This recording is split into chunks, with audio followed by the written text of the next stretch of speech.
restaurant, comme ça. Il s'assoit, un tour, il arrive le serveur, il dit, monsieur, vous désirez quoi? Alors, il dit, oui, moi, je suis venu ici, est-ce qu'il faut manger un poulet de Bresse? Ça va? Monsieur. Oui, ah oui.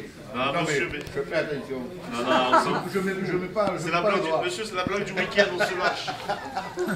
Alors, c'est un poulet de Bresse. Le mec, il lui porte son poulet, il dit, mais un poulet ou un poulet entier, je mange que ça. Mais comme ils sont bons, les poulets de Bresse, je veux un poulet de Bresse. D'accord. La région? Oui, la région de Bresse, ouais. Où il y a le bleu.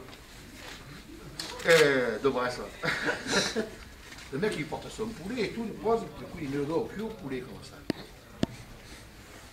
Il appelle le garçon, il dit, s'il vous plaît, c'est pas un poulet de Bresse, ça. Il le regarde, il dit, quoi, c'est pas un poulet de Bresse? C'est pas un poulet de Bresse. Le mec, il dit, mais écoutez, attendez, je vais voir le patron et tout, il dit, on va filer notre poulet. Il donne notre poulet, il le rapporte, on attend une quart d'heure, 20 minutes, tu vois. Il le rapporte. Il dit, voilà, monsieur, ça, c'est un poulet de Bresse. Il dit, attendez, partez pas. C'est pas un poulet de Bresse. Ah, putain, le mec, attendez, c'est le deuxième. Bon, chacun, vous allez me dire ça. Je vous dis que c'est pas un poulet de Bresse.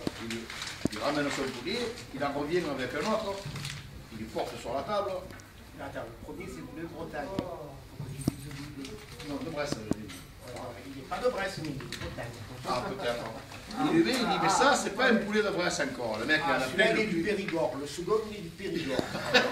Et il y en a plein le cul. L'autre, il le regarde comme ça, le garçon. Il dit, écoutez, bougez pas. Il se passe le pantalon. Il dit, je suis de l'assistance publique. Vous pouvez me dire d'où je viens? Donc il faut que tu dises. Ouais, il faut dire d'où vous voulez exactement. Exactement.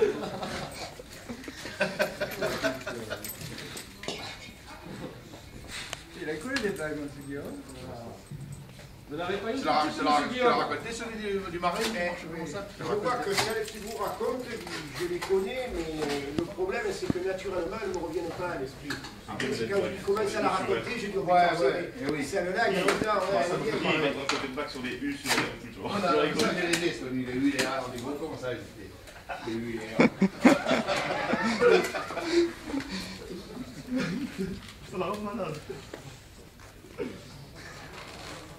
J'en connais des... Il faut qu'il y en ait qui racontent pour que ça me revienne. Voilà, en fait, ça revient quand suivant les mots, suivant les trucs.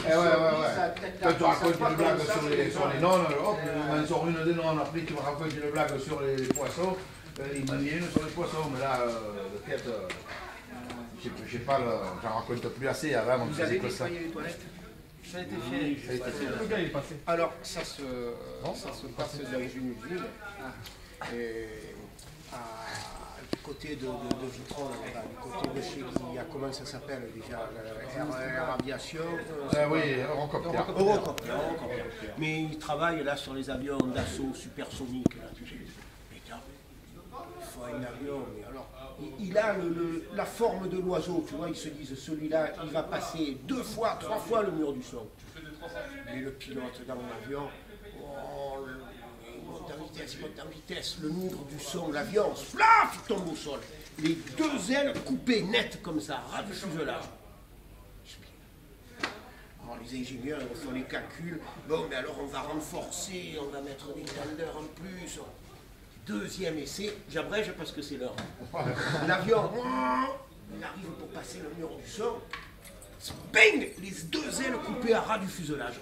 Et l'avion tombe. Les ingénieurs ils s'arrachent les cheveux. Et il y a Richard qui... Voilà, il est l'entreprise de nettoyage. Il fait, mais moi je sais, Richard. Moi je sais. Quand même, quand tout le monde dit, toi tu as fait plein d'études, mais Richard il sait. Le directeur il finit par convoquer Richard. Richard, explique-moi ce que tu sais. Il faut faire des trous le long du fuselage. Je vais faire des trous le long du fuselage. Déjà, quand il n'y a pas de trous, ça casse. Avec les trous, je te dis, il faut faire des trous le long du fuselage. Parce qu'il tutoie tout le monde, Richard. Il connaît le directeur, tout, il mange ensemble. Hein. Fais des trous le long du fuselage. Et comme ils ne trouvent plus rien, les ingénieurs se disent, et s'il avait raison? Ils font des trous à la perceuse tout au long du fuselage, là, le long des ailes, et on remet un mec dans l'avion. Il fait le signe à la croix avant de partir, il se dit j'y ai droit là. Il monte. monte, passe le mur du son. Oh, Mach 1, oh, Mach 2. Putain, l'avion, tout le monde est là. Richard, mais attends, mais qu'est-ce que tu as fait comme étude? C'est pas possible, c'est toi qui avais la solution. Mais comment tu as fait pour trouver? Il dit, ben moi j'ai remarqué, au short, le PQ, il se coupe jamais là où il y a les pétillés. C'est vrai. Mais, tu vois, ça m'a fait rappeler une blague, ça, parce que je pensais à quelque chose. Ça me fait penser à une blague, c'est un mec, il arrive, il s'appelle Hector. Et de partout où il passe, il va, mettons, il marche dans Paris, par exemple, il rencontre le président, oh, ça va Hector? Tout ça, il ne s'arrête pas, tu vois, de partout où il passe. Oh Hector, alors il dit, non, tu connais tout le monde. Moi, je connais tout le monde, Il passe devant un truc, le ministre, oh Hector, ça va, oh Hector. Tu connais le ministre de la Défense, tu connais le président de la République, mais tu connais tout le monde. Toi, il dit, ne me parle pas, je connais mais tout le monde. Et un jour, il y a une manifestation des gens pieux, là, de l'église, ils vont tous voir le pape, tu sais. Ils vont voir le pape. Et d'un coup, quand il arrive, le mec, le pape, il appelle Hector. Hector, il monte, il va devant le pape, il lui serre la main, il embrasse la main, oh Hector. Et dans le public, comme ça, tout le monde, il fait, oh putain, qui c'est ce con à côté d'Hector? C'est quoi le chapeau là?